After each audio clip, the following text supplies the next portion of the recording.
परिषदेत अधिकाऱ्यांच्या अंतर्गत बदल्या करण्यात आल्याने प्रशासनात खळबळ उडाली आहे। या बदल्यांमध्ये शहर अभियंता पदासह मिळकत विभागातही मोठे फेरबदल करण्यात आले आहेत। काही महिन्यांपूर्वी बांधकाम विभागाचे अभियंता राजेश तडवी यांना शहर अभियंता म्हणून जबाबदारी देण्यात आली होती। मात्र आता अचानक त्यांच्याकडून शहर अभियंता पदाचा कार्यभार काढून घेण्यात आला असून त्यांना पुन्हा उपअभियंता पदाची जबाबदारी देण्यात आली।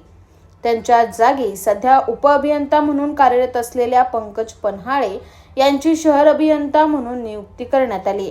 मुख्याधिकाऱ्यांनी राजेश तडवी यांना पदावनत करण्यामागील नेमके कारण काय हे अद्याप स्पष्ट झालेले नाही।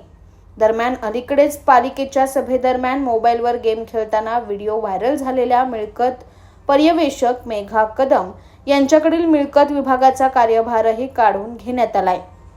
हा कार्यभार आता नवनीत देवरे यांच्याकडे सोपवण्यात आला आहे। मेघा कदम यांच्याकडे आता फक्त पालिकेच्या कायदेशीर विभागाची जबाबदारी ठेवण्यात आली।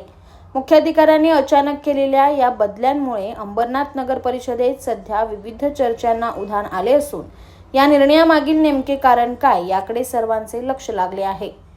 ब्युरो रिपोर्ट, न्याय दरबार, अंबरनाथ।